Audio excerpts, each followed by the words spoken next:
Hello everyone, I am Aastha. Welcome करती हूँ आप सभी का अपने YouTube channel government job genuine notification. आज के इस वीडियो में हम गुड्स ट्रेन मैनेजर पोस्ट के बारे में बात करेंगे। Goods train manager railway recruitment board के द्वारा जो एनटीपीसी नोटिफिकेशन रिलीज किया जाता है, एनटीपीसी के अंतर्गत वेरियस पोस्ट आती हैं, जिसमें से एक पोस्ट है गुड्स ट्रेन मैनेजर की।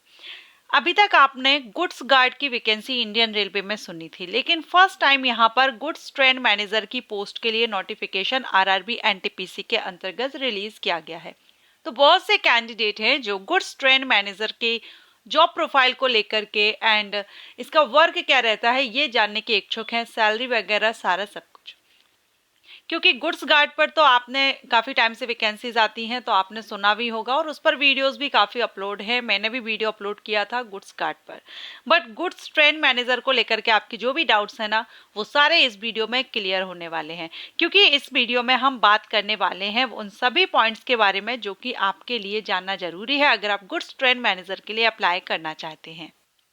जिसमें से आप पॉइंट यहाँ पर देख रहे हैं, गुड्स ट्रेन मैनेजर का वर्क क्या रहता है, ड्यूटी टाइम क्या रहता है, डे टाइम या नाइट टाइम, इसके अलावा योग्यता क्या होनी चाहिए, एज क्राइटेरिया क्या रहेगा, selection procedure, exam pattern, CVT 1, CVT 2, training period, training के दौरान आपको कितनी सैलरी मिलती है एंड फिक्स सैलरी आपकी आफ्टर ट्रेनिंग आपको इन हैंड सैलरी कितनी मिलती है, सारी जानकारी आपको इस वीडियो में दूंगी गुड्स ट्रेन मैनेजर से रिलेटेड। तो अगर आप इंटरेस्टेड हैं, जानना चाहते हैं, वीडियो में बने रहिएगा।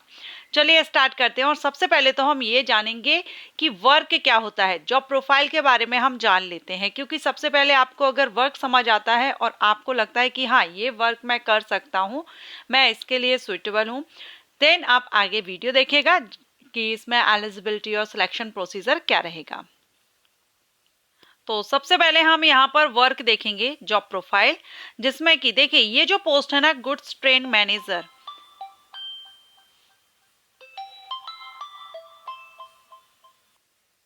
तो देखिए गुड्स गार्ड की जो आपने पोस्ट देखी है जिसके बारे में आप सभी जानते हैं, तो मैं आपको बता दूं, पहले जो गुड्स गार्ड थी उसी को अब यहाँ पर गुड्स ट्रेन मैनेजर कर दिया गया है। तो काम जो रहेंगे, जो वर्क रहेगा वो सेम रहेगा, ठीक है।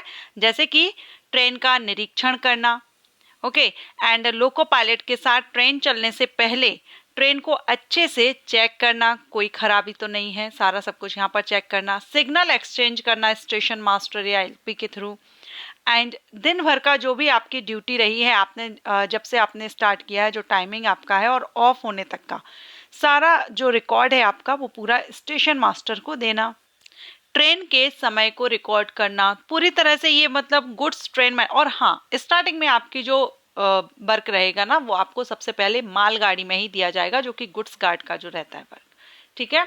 तो यहाँ पर आप इसके कई इंडियन रेलवे की तरफ से कुछ 2022-23 में लेटर्स भी निकाले गए थे, जिसमें आपको बताया गया था कि जो गुड्स गार्ड की ट्रेन पोस्ट है, ये अब गुड्स ट्रेन मैनेजर की तरह रहेगा और ये मैनेजर की तरह वर्किंग पर रहेगा, ओके। अब अगर हम बात करें कि आपको वर्क किस तरह का वर्क हमने देख लिया, लेकिन आपको ऑफिस में रहकर वर्क करना होगा या आपका टाइमिंग क्या रहेगी, डे में वर्क होगा, आपकी जॉब होगी, या नाइट में भी आपको वर्क करना पड़ सकता है, अपनी जॉब देनी पड़ सकती है ड्यूटी। तो देखिए यहाँ पर जो ड्यूटी टाइम है, आपको डे टाइम भी आपको अपनी ड्यूटी देनी पड़ सकती है और नाइट में भी यहाँ पर आपको ड्यूटी अपनी देनी पड़ सकती है, ठीक है।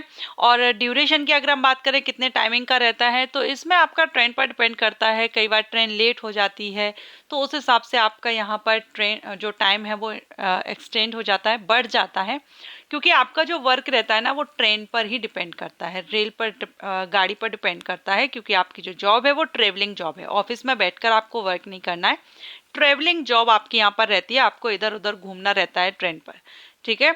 तो ट्रेन पर डिपेंड करता है कि अगर लेट होती है तो आपका टाइम, लेकिन हाँ उसके बाद आपको 16 से 17 घंटे का रेस्ट आपको दिया जाता है। सो इस तरह से हमने यहाँ पर देख लिया वर्क क्या रहता है, टाइमिंग क्या रहती है, ये देख लिया। अब अगर आपको लगता है कि आप goods train manager Indian railway में बनना चाहते हैं, तो इसके लिए बाकी पॉइंट्स को हम देखेंगे, लाइक क्वालिफिकेशन। सबसे पहले हम क्वालिफिकेशन ही देखते हैं। तो देखिए ये जो गुड्स ट्रेन मैनेजर है ना, ये आरआरबी एनटीपीसी के अंतर्गत आती है, ठीक है। आरआरबी एनटीपीसी के अंतर्गत 12th और ग्रेजुएट लेवल की पोस्ट होती हैं, लेकिन जो गुड्स ट्रेन मैनेजर है ये ग्रेजुएट लेवल की पोस्ट है। इसमें एनी ग्रेजुएट कैंडिडेट अप्लाई कर सकते हैं। किसी भी स्ट्रीम से आपने अपना ग्रेजुएशन अगर कंप्लीट कर लिया है तो आप इसके लिए अप्लाई कर सकते हैं। So graduate candidate goods train manager बन सकते हैं। अब अगर हम बात करें एज क्राइटेरिया की, तो यहाँ पर आप देख रहे हैं गुड्स ट्रेन मैनेजर, इसमें जो एज है आपकी 18 से 33 होती है। नॉर्मली यहाँ पर आपकी 18 से 33 होगी, लेकिन अभी 2024 में जो लेटेस्ट नोटिफिकेशन रिलीज हुआ है उसमें आपकी 18 से 36 साल रखी गई है। क्यों? क्योंकि कोविड-19 की वजह से काफ़ी लंबा टाइम हो गया, वैकेंसी नहीं आई थी, इसलिए सभी कैंडिडेट को 3-3 साल का रिलैक्सेशन दिया गया है।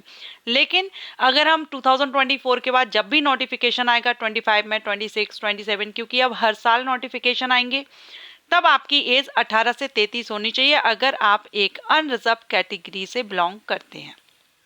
ओके, एंड रिलैक्सेशन चार्ट अभी हम देखेंगे। यहाँ पर हम सैलरी भी आप देख लीजिए, मेडिकल स्टैंडर्ड आप देख लीजिए, A2 मेडिकल स्टैंडर्ड इसमें रहता है।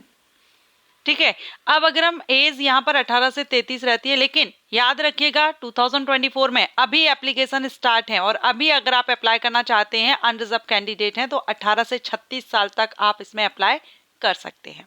रिलैक्सेशन देखेंगे तो यहाँ पर आपको आपकी कैटेगरी के अकॉर्डिंग रिलैक्सेशन मिल जाता है। ओबीसी एनसीएल को 3 साल का रिलैक्सेशन है, एससी एसटी को 5 साल का रिलैक्सेशन है, एक्स सर्विसमैन कैंडिडेट को उनकी कैटेगरी के अकॉर्डिंग रिलैक्सेशन है, पीडब्ल्यूडी कैंडिडेट को भी उनकी कैटेगरी के अकॉर्डिंग रिलैक्सेशन 10 to 15 है। बाकी यहाँ पर कुछ और कंडीशंस दी गई हैं, अगर आप इन कैटेगरी से भी बिलोंग करते हैं तो आपको यहाँ पर रिलैक्सेशन मिल जाता है। अब हम बात करेंगे इसमें सिलेक्शन प्रोसीजर की। सिलेक्शन प्रोसीजर क्या रहता है, उसके बाद में हम बात करेंगे सैलरी की। ठीक है, तो सिलेक्शन प्रोसीजर कितने स्टेजेस में रहता है? गुड्स ट्रेन मैनेजर के लिए सिलेक्शन प्रोसेस यहाँ पर CBT 1, CBT 2, document verification and medical examination. इस पोस्ट के लिए ना तो आपकी टाइपिंग होती है, ना ही आपका जो कंप्यूटर बेस्ड एप्टीट्यूड टेस्ट है वो भी यहाँ पर नहीं होता है। ठीक है, ये दोनों की ही रिक्वायरमेंट नहीं है गुड्स ट्रेन मैनेजर के लिए। सिर्फ आपका CBT 1 होगा, आपको CBT 1 देना होगा। CBT 1 क्लियर कर लेते हैं आप तो CBT 2, CBT 2 को अगर आप क्वालिफाई कर लेते हैं तो डायरेक्ट आपका document verification and medical examination होगा। कोई भी टाइपिंग नहीं होगी, कोई भी एप्टीट्यूड टेस्ट नहीं होगा। ठीक है, तो ये पोस्ट जो रहेगी, ये जो कैंडिडेट टाइपिंग नहीं आती है, टाइपिंग सीखना भी नहीं चाहते, इंटरेस्ट भी नहीं है, तो वो गुड्स ट्रेन मैनेजर पोस्ट के लिए अप्लाई कर सकते हैं। चलिए अब हम CBT 1 देखेंगे। CBT 1 आपका जो कंप्यूटर बेस्ड टेस्ट है ना, ये आपका यहाँ पर जो ड्यूरेशन आपके लिए रहेगा वो 90 मिनट का टाइमिंग आपको दिया जाएगा इस एग्जामिनेशन में, जिसमें जनरल अवेयरनेस से 40 क्वेश्चन आएंगे, मैथमेटिक्स से 30 question, general intelligence and reasoning से भी 30 क्वेश्चन, टोटल 100 क्वेश्चन आएंगे 100 मार्क्स के, ईच क्वेश्चन 1 मार्क। एंड इसमें जो पीडब्ल्यूडी कैंडिडेट होंगे उनको 120 मिनट की टाइमिंग दी जाएगी और यहाँ पर आपकी नेगेटिव मार्किंग भी रहेगी, सो आंसर आपको केयरफुली देना होगा। नेगेटिव मार्किंग है, 1/3 मार्क माइनस किया जाएगा अगर आप रॉन्ग आंसर देते हैं। अब ये जो CBT 1 है, अगर आप इसको क्लियर कर लेते हैं तो आपको देना होगा CBT 2। तो चलिए हम CBT 2 देखेंगे। CBT 2 यहाँ पर आपका जो सेकेंड स्टेज है CBT 2, इसमें आपका यहाँ पर भी आपको 90 मिनट की समय दिया जा रहा है।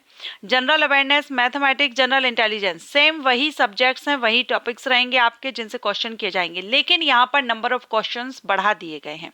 जनरल अवेयरनेस से 50 क्वेश्चन हो गए, मैथमेटिक्स से 35 और जनरल इंटेलिजेंस एंड रीजनिंग से भी 35। टोटल नंबर आपके, टोटल क्वेश्चन जो है वो 120 है और 120 मार्क्स का रहेगा। इसमें भी आपकी नेगेटिव मार्किंग रहेगी, 1/3 मार्क माइनस किया जाएगा अगर आप रॉन्ग आंसर देते हैं। वहीं अगर हम बात करें एग्जामिनेशन लैंग्वेज की, तो एग्जामिनेशन लैंग्वेज आप हिंदी, इंग्लिश में भी दे सकते हैं। इसके अलावा जो 13 रीजनल लैंग्वेजेस हैं उनमें भी आप एग्जाम दे सकते हैं। सो सिलेक्शन प्रोसीजर क्लियर हो जाता है अगर आपका CBT 1, CBT 2, तो इसके बाद आपका मेडिकल एंड डॉक्यूमेंट वेरिफिकेशन होता है। अब अगर हम बात करें सैलरी की, सैलरी देखेंगे तो देखिए आफ्टर सिलेक्शन इसमें आपको ट्रेनिंग दी जाती है। आपकी ट्रेनिंग होती है जो कि 50 डेज की ट्रेनिंग होती है और ट्रेनिंग के दौरान आपको 43,000 के लगभग आपको सैलरी मिलती है। वहीं अगर हम बात करें आफ्टर ट्रेनिंग आपको स्थायी भर्ती जब आपकी हो जाती है, तो यहाँ पर डिपेंड करता है कि आप किस सिटी में हैं, आपकी लोकेशन, क्योंकि यहाँ सिटी डिवाइड रहती हैं एक्स वाई जेड के हिसाब से, ठीक है, X city, Y city, Z city. आपका किस सिटी में है, कहाँ पर आपकी जॉब है, उस हिसाब से आपको यहाँ पर 64,000 से लेकर के 74,000 per month in hand salary आपको यहाँ मिलती है। अगर हम 2024 की बात करें तो अभी इसके एप्लीकेशंस रनिंग है। आज से ही इसके ऑनलाइन एप्लीकेशन स्टार्ट हुए हैं। लास्ट डेट इसकी 13 अक्टूबर 2024 है। तो 2024 में अगर आप अभी अप्लाई करना चाहते हैं तो अभी आप अप्लाई कर सकते हैं। ऑफिशियल वेबसाइट पर जाकर के ऑनलाइन आपको अप्लाई करना होगा। वैकेंसी से रिलेटेड भी मैंने सारा वीडियो अपलोड कर दिया है, सारी इंफॉर्मेशन के साथ आपको वीडियो अपलोड कर दिया है, लिंक आई बटन पर दे दूंगी। बाकी कुछ पोस्ट और भी हैं, मैं कोशिश करूंगी आपको सभी पोस्ट पर जॉब प्रोफाइल के साथ आपके वीडियो प्रोवाइड करूं। ये वीडियो अगर आपको अच्छा लगा हो तो लाइक एंड शेयर कीजिएगा। Thank you.